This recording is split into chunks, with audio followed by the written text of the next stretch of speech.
you've made the jump from Angular to now using React a lot. So what have you found compelling about React, and maybe how would you compare those communities? My experience with React was interesting because usually when I pick up something new, I'm very excited about it right away. Whereas with React, I had the dip initially where I said, I don't think I like this. And I think that's a common reaction that people have, especially with JSX, with the commingling of concerns. But what I found was pretty quickly there were some things that I liked, and it was the feedback that I got so quickly. It was having compile time checks in places where before, when I was in the land of Angular or Knockout, I was getting runtime errors in the browser. So I would make a typo, for instance, trying to bind some data. And what I'd find is, in Knockout, there were a lot of times that I'd go, I've made a typo. Or in Angular, the same story. I've made a typo somewhere, and I would end up not getting clarity on exactly where I'd made that happen. And what happens more often than not in the land of React is I look at my console and I'm seeing, okay, on this exact line something happened. So I'm finding out in my IDE, because I tend to just run, I like to run WebStorm and have the terminal sitting right down there at the bottom, constantly running through. Every time I hit save, I know what happened. So for me, the most luxurious thing about React has just been fail fast, get rapid feedback, and know right away whether I have an app that is running at this moment. Because jumping over to the browser and then in some cases just finding, okay, something went awry is not a fun way to write apps. No. Well, that makes sense. And this is a newer community, but do you feel like you have a lot of interaction with other React users, or? Absolutely. Yeah. Here in particular, I mean, Fluent has been awesome for that. What I love that Fluent does that no other conference does that I've been to is this whole idea of having topical tables. Last year you called them birds of a feather, I think it was. Yeah. But that whole setup of sitting down with a bunch of people that have the same interests as you and being able to see, okay, this table is about React. Oh, great. And they had one for Ember, one for Angular, one for no frameworks, which I found interesting too. But I love, so many people have the anxiety at lunchtime of going, okay, I'd be fine meeting other people, but I don't want to sit down at a table where, oh, I find out I'm the one weirdo amongst 7 other people that all are on the same team. So I kind of busted into somebody's team discussion. I feel like the outsider. And that sort of thing doesn't happen when you have this opportunity to go, oh, okay, here's a bunch of people that are interested in the same things. Yeah. So you touched on Knockout a little bit, but also I know you've come over from using C# and other languages, other frameworks in the past. How has that sort of informed your work as a JavaScript developer, working with other frameworks now in the present? I think it's that every new one that I pick up, I recognize new pieces that I enjoy. I think probably the strangest thing for me was that for years, I was really strongly into strong type language. And I really loved working in C# because of that, having the compile time checking. But what I've realized is in the last couple of years, as we've started transpiling JavaScript, as we've started getting really good linters like ESLint, as we've started getting good IDEs that have a lot of checking for all this as well, all of those things come together for me where I just find I get that information really quickly. There are places where before I'd be waiting until runtime to get this information, and now that combination of transpiling code and linting code, and then if you even go a step farther, some people go as far as like TypeScript. I haven't felt the need to go to that level because I so rarely have runtime issues now that are related to types. Things like typing a reference to a function. If I mistype that reference to a function, that is a compile time error once I am living in the world of using Babel and React, because that function right there that I'm trying to reference in this component, if it doesn't exist, it cannot compile. So my love of static typing has diminished a bit because I recognize that I don't have to do that extra typing to get a fair amount of safety, and especially obviously when you combine that with the safety that comes from automated testing, which has finally gotten, I feel like, much easier to do as well with all the great tooling. I enjoy working in Mocha and just having my tests run automatically. Every time I hit save, I see green down here, all tests passing.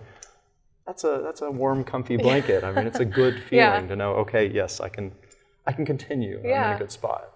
Well, that makes sense. As these technologies mature and as the ecosystems around them mature, there's less need for some of the things that maybe we relied on in the past. Yes. Yeah, now the new piece of fatigue is just getting it all to work together. Like wiring up a new project is now the hard part. Yeah, well that dovetails perfectly into my next question. So there's like a post I feel like every week now about fatigue and feeling overwhelmed in the front end and JavaScript space, that there are so many tools, there's so many frameworks, there are so many libraries coming out every day, and there's, I feel like, differing opinions on this. So is there a way for you, do you have strategies for either combating this, embracing this? What would you say to the whole fatigue argument? There's one thing that's most important to me, which is feeling like whatever it is has passed some kind of a threshold for popularity. I'm pretty unapologetic about ignoring the things that I feel like are too early for me to use in my current job.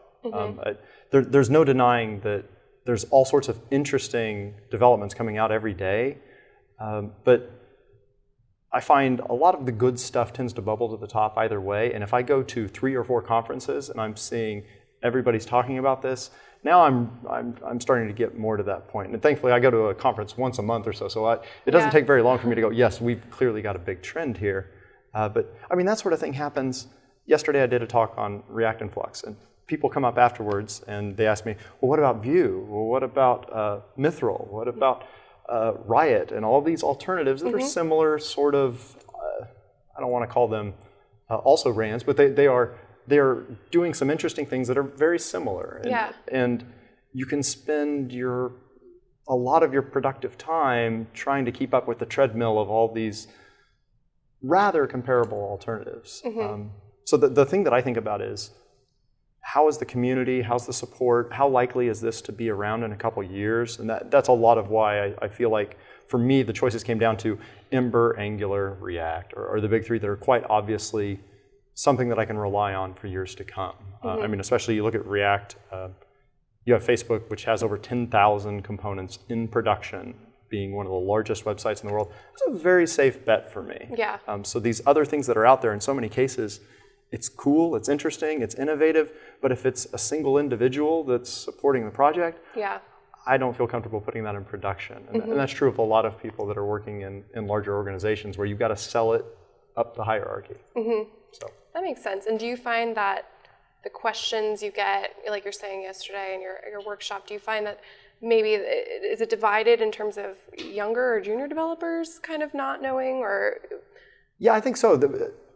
With a certain, I think as I get older, I get better at acknowledging what I think is noise based on my values. But early on, when you enter the industry, it's really hard to tell whether you're doing it wrong, whether, oh, is that something I really need to know? Will people laugh at me that I'm not paying attention to this?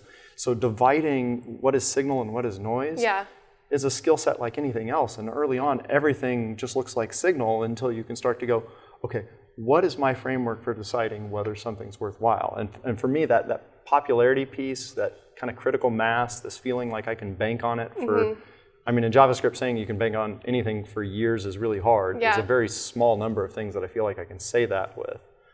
So setting your own standards for that helps cut a lot of the noise out.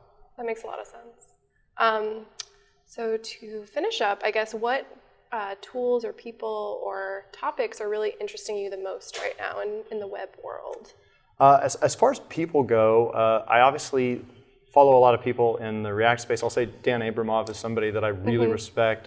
One of those people that when he tweets, I go through my timeline, I'm always reading what he tweets. I find it consistently insightful. Yesterday, I got to sit down with Jafar Hussain, who I'd wanted to meet for a long time, and we sat for hours, and it was like having church. I just sat there drinking from the fire hose, just brilliant. So much insight that I enjoy following people that I feel like are very clearly many steps ahead of me, and then I don't catch everything that they're following, but that trying to keep up with people that are clearly leading the way, I think is a good way to stretch everybody. And it's not that you have to understand everything, because I will say he melted my brain on multiple points in that conversation, but the parts that I did get are so valuable, and I go, well, I leveled up a little bit. I got a little bit closer to where I want to be.